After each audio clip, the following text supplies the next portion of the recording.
Hello नमस्कार। Rao academy के online platform पे मैं आपका साथी हृदय शर्मा आपका स्वागत करता हूं। साथियों, पिछले सेशन से हमने जो एमपी के एमसीक्यूज की सीरीज स्टार्ट की थी, उनमें आज हमारी अगली श्रृंखला है। मित्रों, इस श्रृंखला में हम आज जो एमसीक्यू देखने वाले हैं वो मध्य प्रदेश के इतिहास से संबंधित कुछ महत्वपूर्ण प्रश्नों को डिस्कस करेंगे। तो चलिए बिना समय व्यर्थ गवाए इन प्रश्नों को हम आगे देखते हैं। इस कड़ी में आप देखेंगे पहला जो प्रश्न है वो क्या है, कलचुरी डायनेस्टी। आपको पता है कलचुरी वंश मध्य प्रदेश का एक प्रमुख राजवंश है। कलचुरी राजवंश की त्रिपुरी शाखा, आपको पता है कि कलचुरी कौन सा वंश, जो कलचुरी वंश हुआ है, इस कलचुरी वंश की 4 महत्वपूर्ण शाखाएं थी। बेसिकली कितनी? 4 महत्वपूर्ण शाखाएं थी। इनमें पहली थी महिष्मती शाखा। पहली थी कौन सी? महिष्मती शाखा। एक थी त्रिपुरी शाखा, एक थी रतनपुर शाखा, है ना, और एक थी रामपुर शाखा। तो इस प्रकार से इस वंश की 4 प्रमुख शाखाएं थी। इन शाखाओं में सबसे जो महत्वपूर्ण शाखा थी वो त्रिपुरी शाखा थी। इसमें प्रश्न क्या पूछा है, त्रिपुरी शाखा का सहयोग एवं वास्तविक संस्थापक किसको माना जाता है? तो आप देखेंगे कोक्कल प्रथम। कोक्कल प्रथम वॉज द फाउंडर एंड हम बोले कि सबसे ज्यादा महत्वपूर्ण शासक जो था वो कौन था? कोक्कल प्रथम था। ये कोक्कल प्रथम आप देखोगे बड़े मात्रा में त्रिपुरी शाखा का साम्राज्य विस्तार करेगा और साम्राज्य विस्तार करने के उपरांत इस शाखा को स्थायित्व प्रदान करेगा। आप देखोगे कोक्कल प्रथम जो है चंदेल राजकुमारी, किससे? चंदेलों के इसके बड़े ही अच्छे संबंध थे और ये कोक्कल प्रथम चंदेल राजकुमारी, किससे? चंदेल राजकुमारी नट्टा देवी से क्या करेगा? विवाह करेगा। तो कोक्कल प्रथम चंदेल राजकुमारी नट्टा देवी से क्या करता है? विवाह करता है। तो इस प्रकार से हमने पहले प्रश्न को देख लिया। Option A is the correct answer, है ना। और आप देखेंगे इस वंश का जो सेकंड शासक है कौन? युवराज देव। युवराज देव प्रथम। आप देखोगे कर्पूरी मंजरी एक किताब है, उस किताब के एक लेखक हुए हैं, उन्होंने इस युवराज देव प्रथम को, युवराज देव को उज्जैनी भुजंग कहा है। क्या कहा है? तो उज्जैनी भुजंग किसे कहा जाता है? तो उज्जैनी भुजंग के नाम से युवराज देव प्रथम को जाना जाता है। ये किस वंश से संबंधित है? तो त्रिपुरी डायनेस्टी से संबंधित है युवराज देव प्रथम, जिसे उज्जैनी भुजंग के नाम से संबोधित किया जाता है। कोक्कल प्रथम त्रिपुरी शाखा का सबसे महत्वपूर्ण शासक था जिसने चंदेल राजकुमारी नट्टा देवी से विवाह किया। आगे बढ़ते हैं। आगे बढ़ते हैं तो हमें अगला प्रश्न पता चलता है। क्या पता चलता है? इसमें अगला प्रश्न है जेजाक भुक्ति के चंदेल राजवंश का संस्थापक नन्नुक था। तो भैया आपको पता चल गया कि जो चंदेल वंश था, कौन सा वंश? चंदेल वंश। चंदेल वंश की स्थापना किसने करी भैया? नन्नुक ने करी। ये आपको पता चल गया। चंदेल वंश की स्थापना नन्नुक करता है और यहां पूछ रहा है इस चंदेल वंश की जो राजधानी थी वो राजधानी क्या थी? तो आप देखोगे चंदेलों की जो राजधानी थी वो खजुराहो थी। क्या थी? खजुराहो। और आपको पता है जो खजुराहो है, खजुराहो में विश्व प्रसिद्ध मंदिर समूह है। क्या है? विश्व प्रसिद्ध मंदिर समूह है। और इस मंदिर समूह को यहां पे आप देखोगे प्रारंभ में 85 मंदिर थे, लेकिन अब ये सारे मंदिर नष्ट हो गए। अभी शेष 22 मंदिर बचते हैं। कहते हैं 22 मंदिर जो हैं इन्हें यूनेस्को की वर्ल्ड हेरिटेज साइट में, यूनेस्को की विश्व धरोहर सूची में शामिल किया गया है। विश्व धरोहर, है ना। तो इसे यूनेस्को की किस सूची में शामिल किया है? विश्व धरोहर की सूची में शामिल किया हुआ है।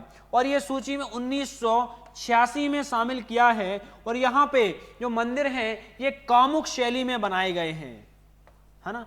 कामुक शैली में इन पे सेक्सुअल स्टैच्यू यहाँ पे इस मंदिर शैली पे आपको दिखाई पड़ते हैं।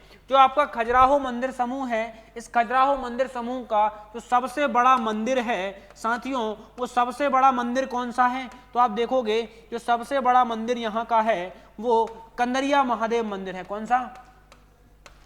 कंदरिया महादेव मंदिर। ये कंदरिया महादेव मंदिर भगवान शिव को समर्पित है और इसे किसने बनवाया था? तो चंदेल वंश के महान शासक विद्याधर चंदेल ने इसको बनवाया था। तो उम्मीद करता हूं ये प्रश्न आपको यहां तक बेहतर तरीके से क्या हो गया होगा, समझ में आ गया होगा। तो यूनेस्को की विश्व धरोहर सूची में इसको 1986 में शामिल किया था और ये यूनेस्को में शामिल होने वाली मध्य प्रदेश की प्रथम स्थल थी। चलो आगे बढ़ते हैं। सो option A is the correct answer. अगला प्रश्न क्या है? अगला प्रश्न है कि 1019 ईस्वी में महमूद गजनवी ने कालिंजर ग्वालियर पर आक्रमण किया। उस समय चंदेल वंश का आप देखोगे शासक कौन था? तो इस समय चंदेल वंश का जो शासक था महान राजा विद्याधर था। मैंने बताया था कि इस विद्याधर ने आप देखोगे इन विद्याधर ने क्या किया था? खजुराहो का सबसे बड़ा मंदिर बनवाया था। विद्याधर ने खजुराहो का क्या किया था? सबसे बड़ा क्या बनवाया था भाई साहब? मंदिर बनवाया था। कौन सा? कंदरिया महादेव मंदिर। तो इसने क्या किया था? कंदरिया महादेव मंदिर का क्या कराया था? निर्माण विद्याधर चंदेल ने कराया था। और आप देखोगे ये जो विद्याधर चंदेल हैं इन्होंने एक और काम किया था। इन्होंने जो अपने प्रतिहार शासक थे, गुर्जर प्रतिहार शासक था कौन? राज्यपाल। प्रतिहार वंश का एक शासक था राज्यपाल। कहते हैं एक बार महमूद गजनवी ने, किसने? मैंने कहा एक बार महमूद जो गजनवी है, इस एक बार महमूद गजनवी ने इस राज्यपाल पे क्या किया था? आक्रमण किया था। इस राज्यपाल पे महमूद गजनवी ने आक्रमण किया था जो प्रतिहार वंश का था। महमूद गजनवी ने जब प्रतिहार शासक राज्यपाल पे आक्रमण किया तो ये प्रतिहार शासक राज्यपाल इस महमूद गजनवी से लड़ता नहीं है, डर के भाग जाता है। और जब डर के भागा, ये राजपूत वंश का शासक था, जब डर के भागा तो विद्याधर चंदेल ने ये समझा, क्या समझा? कि इस राज्यपाल ने जो है हम कहें कि राजपूतों की छवि को धूमिल किया है, इसीलिए राजा विद्याधर चंदेल आक्रमण करेगा। और इस विद्याधर चंदेल का एक दोस्त था, एक सामंत था, किस वंश का था? कच्छपघात वंश का था। किस डायनेस्टी का था? ग्वालियर की कच्छपघात वंश का एक सामंत था इसका, जिसका नाम था अर्जुन सिंह। तो इस अर्जुन सिंह के माध्यम से इस राज्यपाल की क्या करवा देता है? हत्या करवा देता है ना? तो Vidyadhar Chandel. So option D is the correct answer. उम्मीद करता हूं यहां तक की चीजें आपको बेहतर तरीके से समझ में आ गई होंगी। चलिए आगे बढ़ते हैं।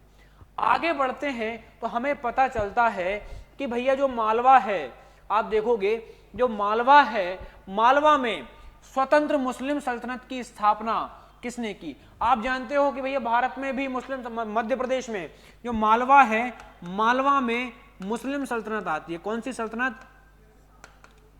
मुस्लिम वंश का टाइम आता है, उस टाइम पीरियड को क्या बोलते हैं? मुस्लिम सल्तनत बोलते हैं। इस मुस्लिम सल्तनत के टाइम पीरियड को बेसिकली 3 राजवंश जो हैं लीड करते हैं। पहला राजवंश आप देखोगे कौन सा होता है? गौरी राजवंश होता है मालवा में। दूसरा होता है खिलजी राजवंश और तीसरा होता है गुजरात के शासक यहां पे रूल करते हैं, बहादुर शाह, है ना? ये लोग गुजरात के शासक। आप देखोगे इस मालवा सल्तनत की जो स्थापना करता है, कौन करता है? दिलावर खान गौरी करता है। कौन करता है इसकी स्थापना? दिलावर खान गौरी इसकी क्या करता है? स्थापना करता है। आप देखोगे दिलावर खान गौरी ने इस मालवा की स्वतंत्र मुस्लिम सल्तनत की क्या की है? स्थापना की है। और ये अपनी राजधानी किसको बनाएगा? तो मांडू को ये अपनी क्या करता है? राजधानी बनाता है। तो मध्य प्रदेश में हम कहें कि गौरी वंश की स्थापना भी किसने की है? दिलावर खान गौरी ने की है। दूसरा, खिलजी वंश की स्थापना कौन करता है? तो खिलजी वंश की स्थापना महमूद खिलजी प्रथम करता है। तो मध्य प्रदेश में खिलजी वंश की स्थापना कौन करता है? महमूद खिलजी प्रथम करता है। इतनी चीजों को हम यहाँ पे ध्यान रखेंगे। So option A is the correct answer ना। Who is the credit with establishing in independent Muslim Sultanate in Malwa? So option A is the correct answer, Dilawar Khan Gauri. चलो आगे बढ़ते हैं। दिलावर खान, है ना? तो अगला प्रश्न क्या है हमारा? अगला प्रश्न है शेर शाह सूरी को अकबर का अग्रदूत अथवा प्रदर्शक माना जाता है। मतलब अकबर ने जो अच्छे काम करे उन अच्छे कामों को प्रारंभ करना किसने शुरू किया था, तो शेरशाह सूरी ने किया था। जैसे आप देखो कि बंगाल में बंगाल की व्यवस्था करेगा, वो बंगाल को परगना बना देगा, है ना। माना जाता है उसने मालवा में अपना आधिपत्य स्थापित करने के उद्देश्य से किसे मालवा का क्या किया, सूबेदार नियुक्त किया। तो शेरशाह सूरी की बात करें, किसकी, शेरशाह सूरी। तो शेरशाह सूरी जो है इसने किसको अपना मालवा का सूबेदार बनाया, तो शुजायत खान को बनाया। किसको बनाया, शुजायत खान को। आप देखोगे जो शेरशाह सूरी है, इस शेरशाह सूरी जो है सूरी वंश का शासक है। किस वंश का, सूरी वंश का शासक है। और जो शेरशाह सूरी है ये सूरी वंश का शासक है, और सूरी वंश भारत का दूसरा अफगान वंश था। कौन सा अफगान वंश, भारत का दूसरा अफगान वंश था। तो भैया भारत का पहला अफगान वंश कौन था, तो लोधी वंश था। आप दिल्ली सल्तनत में देख चुके हैं उसको। जो शेरशाह सूरी है मध्य प्रदेश के कॉन्टेक्स्ट में आपको बता रहा हूं, ये शेरशाह सूरी 1542-43 में मध्य प्रदेश के रायसेन पे आक्रमण करता है, और रायसेन पे आक्रमण करके राजा पूरनमल को ये व्यक्ति धोखे से पराजित कर देगा, है ना। ये कहता है कि अगर रायसेन के राजा पूरनमल ने मेरे सामने सरेंडर कर दिया तो मैं इनको मारूंगा नहीं, इनको जीवन दान दे दूंगा। तो पूरनमल क्या करता है, सरेंडर कर देता है। बाद में जो है शेरशाह सूरी क्या करेगा, इन सबको मार देगा। तो इसीलिए जो रायसेन का इसका अभियान है, इसे शेरशाह सूरी के जीवन का काला धब्बा अभियान कहते हैं। क्या कहते हैं, काला धब्बा अभियान। तो इस अभियान ने शेरशाह सूरी के जीवन पे एक काला धब्बा छोड़ दिया। इसके साथ जो शेरशाह सूरी है आप देखोगे 1543-44 में ये राजस्थान के मारवाड़ पे अटैक करता है। तो इसका मारवाड़ अभियान होता है 43-44 में। इस अभियान में ये व्यक्ति क्या करेगा, राजस्थान के मारवाड़ का जो शासक होगा मालदेव को लेटर मेटर फिकवा के, कूटनीति का परिचय देके क्या करता है, मालदेव को पराजित कर देता है। लेकिन बहुत मुश्किल से ये मारवाड़ को हरा पाता है। इसीलिए यहाँ पे जो शेरशाह सूरी है एक बात कहता है, क्या कहता है, कहता है कि मैंने मुट्ठी भर बाजरे के लिए, मुट्ठी भर, क्योंकि राजस्थान में बाजरे की फसल होती है, तो कहता है मुट्ठी भर बाजरे के लिए मैंने हिंदुस्तान का राज्य लगभग खो दिया था, हिंदुस्तान को खो दिया था। ये कोटेशन कौन कहता है, शेरशाह सूरी कहता है। तो उम्मीद करता हूं इतनी चीजें आपको इस अभियान से संबंधित समझ में आ गई होंगी। तो यहां पे शेरशाह सूरी ने मालवा का सूबेदार किसे नियुक्त किया, शुजायत खां को। सो option A is the correct answer. चलिए आगे बढ़ते हैं। आगे बढ़ते हैं तो अपने को अगला प्रश्न समझ में आता है। क्या समझ में आता है कि भैया संग्राम शाह की मृत्यु के बाद, पहली बात तो ये कि संग्राम शाह जो है कौन था, तो अपन ने देखा ये गड़ा के गोंड वंश का शासक था। कहां के, मध्य प्रदेश के गोंडवाना में गड़ा एक जगह, वहां के गोंड वंश का शासक कौन था, तो गड़ा के गोंड वंश का जो शासक है वो कौन था, संग्राम शाह था। ध्यान रखेंगे जो संग्राम शाह था, इस संग्राम शाह को, इस संग्राम शाह का बेसिक नाम आमहण दास था। क्या नाम था, आमहण दास था। कहते इसने अपने राज्य में 52 किलों को जीता था, इसलिए इसने एक उपाधि ली। काय की उपाधि ली, इसने 52 गणाधिपति की उपाधि ली। तो इसने कौन सा टाइटल होल्ड किया, इसने 52 गणाधिपति, 52 गणों को, 52 किलों को जीतने वाला, इसने ये उपाधि यहां से होल्ड करता है। कहते हैं आमहण दास जो है, इस आमहण दास का एक बेटा होता है, उस बेटे का नाम क्या है, ध्यान रखेंगे दलपत शाह इसका क्या होता है, बेटा होता है, दलपत शाह। कहते हैं इसकी मृत्यु के बाद 1510 में जो संग्राम शाह है ये 1510 में शासक बना। 1510 से 1543 तक ये व्यक्ति शासक होता है। 1543 से लेकर के 1550 तक जो शासक बनेगा वो कौन बनेगा, दलपत शाह बनेगा, जो संग्राम शाह का बेटा था। दलपत शाह का ये व्यक्ति चंदेल वंश की राजकुमारी दुर्गावती से क्या करवा देगा, विवाह करवा देगा। 1550 में दलपत शाह मानसिक रूप से आश्वस्त हो जाते हैं, तो रानी दुर्गावती शासक बन जाती है अपने पुत्र वीर नारायण की संरक्षिका बनकर। रानी दुर्गावती शासक बनती है। तो 1550 से लेकर के 1564 तक रानी दुर्गावती शासन करेगी और 1564 में अकबर मालवा पे आसफ खान से आक्रमण करवा के गढ़ा पे क्या कर लेगा, कब्जा कर लेगा। तो यहां से गढ़ा किसके अधीन आ जाएगा 1564 के बाद से, मुगलों के।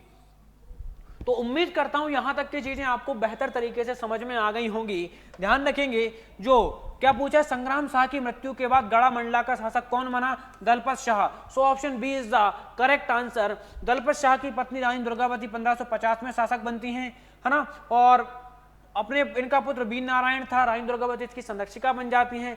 1564 में गढ़ा मुगलों के अधीन हो जाता है और इसके बाद आप देखोगे 1576 के आसपास चंद्र शाह, जो दलपत शाह का भाई रहता है, ये कहीं ना कहीं फिर से गढ़ा को स्वतंत्र कराने में क्या हो जाता है, सफल हो जाता है।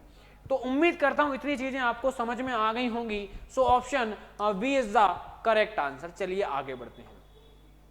आगे बढ़ते हैं तो हमको पता चलता है, क्या पता चलता है, हमको पता चलता है कि मध्य प्रदेश के वर्तमान निवाड़ी जिले में बेतवा नदी के तट पर स्थित ओरछा को बुंदेलों की नवीन राजधानी के रूप में किसने स्थापित किया। तो आप देखोगे रुद्र प्रताप जो बुंदेला हैं, इन्होंने बुंदेलों की जो ओरछा रियासत थी, बुंदेलों की क्या थी भैया, जो ओरछा रियासत थी, इस ओरछा रियासत की क्या की थी, स्थापना की थी। इन्होंने क्या की थी, इस ओरछा रियासत की स्थापना की थी। किसने, रुद्र प्रताप बुंदेला ने। इन्होंने ही अपनी राजधानी किसको बनाया था, ओरछा को बनाया था। और आप देखोगे बुंदेलों का एक शासक आता है, कौन, मधुकर शाह बुंदेला। कौन आता है भैया, मधुकर शाह बुंदेला। मधुकर शाह जो बुंदेला है, ये मधुकर शाह बुंदेला ही ओरछा में राजा राम मंदिर की क्या करवाएगा, स्थापना करवाएगा। राजा राम मंदिर की क्या करवाएगा, स्थापना करवाएगा। इस राजा राम मंदिर में जो भगवान राम हैं, भगवान राम को राजा के रूप में पूजा जाता है और दोनों टाइम तोप से सलामी दी जाती है। आप देखोगे जो ओरछा की बात कर रहे हैं अपन, तुम्हें बता दे रहा हूं कि जो ओरछा शहर है, ओरछा को बुंदेलखंड की अयोध्या कहा जाता है, इसके धार्मिक महत्व के कारण। क्या कहा जाता है, बुंदेलखंड की अयोध्या। दूसरा, ओरछा का पुराना नाम क्या है भैया, तो ओरछा का जो प्राचीन नाम है वो क्या है, गंगापुरी है। तो ओरछा का प्राचीन नाम क्या है भाई साहब, गंगापुरी। तो उम्मीद करता हूं यहां तक की चीजें आपको बेहतर तरीके से समझ में आ गई होंगी। So option B is the correct answer, Rudra Pratap Singh Bundela. आगे बढ़ते हैं। महाराजा छत्रसाल बुंदेला के पिता का क्या नाम था, तो छत्रसाल बुंदेला के पिता का नाम चंपत राय बुंदेला था। चंपत राय बुंदेला ने 1661 में आत्महत्या कर लेते हैं, मुगलों से ये हार जाते हैं इसके कारण। तो 1661 में चंपत राय बुंदेला ने आत्महत्या की। इसके बाद बुंदेलों की पन्ना रियासत की जो शासक बनते हैं वो छत्रसाल बुंदेला बनते हैं। कौन बनते हैं, छत्रसाल बुंदेला। और ध्यान रखना, छत्रसाल बुंदेला के जो राजकवि थे ये कौन थे, भूषण थे। भूषण ने एक किताब लिखी है, इस किताब का नाम क्या है, छत्रसाल दशक, है ना। इसके बाद आप देखोगे छत्रसाल बुंदेला पे 1731 में बंगस खान पठान आक्रमण करेगा और पेशवा बाजीराव छत्रसाल बुंदेला की क्या करेगा, सहायता करेगा। So option C is the correct answer, Champat Rai Bundela. आगे बढ़ते हैं, है ना। आप देखो कि छत्रसाल बुंदेला के जो गुरु होते हैं कौन होते हैं, स्वामी प्राणनाथ। स्वामी प्राणनाथ इनके गुरु जी होते हैं ना। चलिए आगे बढ़ते हैं। आगे बढ़ते हैं, अगला क्या है, पेशवा बाजीराव प्रथम तथा किसकी सेनाओं के मध्य पालखेड़ नामक स्थल पर युद्ध हुआ। आप देखोगे ये हैदराबाद का शासक था निजाम। कहां का शासक था, हैदराबाद के शासक को निजाम बोलते हैं। तो हैदराबाद का निजाम कौन था, निजाम उल मुल्क। तो कहते हैं पालखेड़ में जो युद्ध हुआ हैदराबाद के निजाम और पेशवा बाजीराव प्रथम के मध्य हुआ। पेशवा बाजीराव फर्स्ट के मध्य ये क्या होता है, युद्ध होता है। और ये कब होता है, 1700 आप देखोगे 28 में ये युद्ध होता है ना। 1728 में पालखेड़ का युद्ध होता है, किस किस के बीच में, पेशवा बाजीराव और निजाम उल मुल्क की सेनाओं के बीच में। तो उम्मीद करता हूं यहां तक की चीजें आपको बेहतर तरीके से समझ में आ गई होंगी। अगला प्रश्न है कि तात्या टोपे 1857 के विद्रोह के महान नेता तात्या टोपे को शिवपुरी में कब फांसी दी गई। तो 18 अप्रैल 1859 को इनको शिवपुरी में फांसी दी गई। आप देखोगे फांसी देने से पहले क्या इनको गिरफ्तार नहीं किया होगा? किया होगा बिल्कुल। तो कहते हैं इनको गिरफ्तार किया कहां से? आप देखो कि गुना जिले में, कहां पे? गुना जिले में आरोन एक जगह है, तो गुना जिले में आरोन से इनको अरेस्ट किया गया था। और यहां से आप देखोगे इनकी गिरफ्तारी में दो व्यक्ति था, एक सिंधिया का सामंत था मानसिंह। कौन? मानसिंह। तो इनको गिरफ्तार करवाने में सिंधिया के सामंत मानसिंह ने गद्दारी करी थी, इसलिए ये व्यक्ति गिरफ्तार हो जाते हैं और इन्हें गुना आरोन से गिरफ्तार करके शिवपुरी में 18 अप्रैल 1859 को फांसी दे दी जाती है। तात्या टोपे को आप देखोगे गुरिल्ला युद्ध का बड़ा ही हम बोले प्रतिपादक, मतलब बड़ा ही अच्छे से उन्होंने प्रयोग किया है। इसके अलावा जो तात्या टोपे थे, इस समय जो मराठा पेशवा हुआ करते थे नाना साहिब, तो तात्या टोपे को नाना साहिब ने अपना सेनापति नियुक्त किया था। क्या नियुक्त किया था? अपना सेनापति नियुक्त किया था। तो उम्मीद करता हूं इतनी चीजें आपको बेहतर तरीके से समझ में आ गई होंगी। So option D is the correct answer. चलिए आगे बढ़ते हैं। आगे बढ़ते हैं तो अपने को पता चलता है, क्या पता चलता है? अपने को पता चलता है कि मध्य प्रांत के अंतर्गत 1920 में कांग्रेस का 35वां असाधारण अधिवेशन कहां संपन्न हुआ? तो ये नागपुर में कांग्रेस का क्या होता है? 35वां अधिवेशन संपन्न होता है। क्योंकि उस समय नागपुर जो था मध्य प्रदेश से संबंधित था, मध्य प्रदेश में ही शामिल था। ये सेंट्रल प्रोविजंस एंड बरार का भाग था ना, सेंट्रल प्रोविजंस एंड बरार का क्या था? भाग था। तो ये नागपुर में क्या होता है? संपन्न होता है। चलिए आगे बढ़ते हैं। आगे बढ़ते हैं तो हमको पता चलता है अगला प्रश्न क्या है कि भैया असहयोग आंदोलन के दौरान महात्मा गांधी का जबलपुर में पहली बार आगमन कब हुआ? 5 मार्च 1921 को महात्मा गांधी जबलपुर आते हैं। इसके बाद 1921 में ही ये कहां जाएंगे? छिंदवाड़ा जाएंगे और वहां एक जनसभा को संबोधित करेंगे। आप देखोगे असहयोग आंदोलन की हम लोग बात कर रहे हैं, तो असहयोग आंदोलन इस समय चल रहा है 5 फरवरी। कब?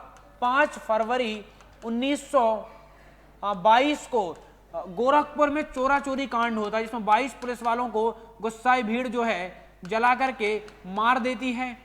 इस कांड में 22 पुलिस वाले मारे जाते हैं। इस घटना से गांधी जी दुखी हो जाते हैं और कहते हैं हिंसा हो गई। तो अब 12 फरवरी को गांधी जी असहयोग आंदोलन क्या ले लेते हैं? वापस ले लेते हैं। तो गांधी जी का जबलपुर आगमन 5 मार्च 1921 को हुआ था। तो उम्मीद करता हूं यहां तक की चीजें आपको बेहतर तरीके से समझ में आ गई होंगी। चलिए आगे बढ़ते हैं। अगला है 12 मार्च 1930 को महात्मा गांधी द्वारा सविनय अवज्ञा है ना आंदोलन प्रारंभ किया गया। उसके परिप्रेक्ष्य में मध्य प्रदेश के जबलपुर में नमक कानून तोड़ा गया था। तो भैया ये कब तोड़ा था? 6 अप्रैल 1930 को तोड़ा था। ये जंगल सत्याग्रह के रूप में यहाँ पे तोड़ा गया था। तो गांधी जी ने दांडी पहुंचकर, कहां पहुंचकर? दांडी पहुंचकर। कब? 6 अप्रैल को गांधी जी दांडी पहुंचकर क्या करते हैं? नमक कानून को तोड़ते हैं। चलिए आगे बढ़ते हैं। अगला है 1930 में मध्य प्रदेश के है ना सिवनी जिले में जंगल सत्याग्रह की शुरुआत किसने की थी? दुर्गा शंकर मेहता ने की थी। 9 अक्टूबर 1930 को ये इन्होंने की थी। दुर्गा शंकर मेहता का साथ यहाँ पे मूकल लोहार नामक व्यक्ति ने भी दिया था और ये मूकल लोहार एमपीपीएससी 2025 के प्रीलिम्स में पूछा गया है। चलिए आगे बढ़ते हैं।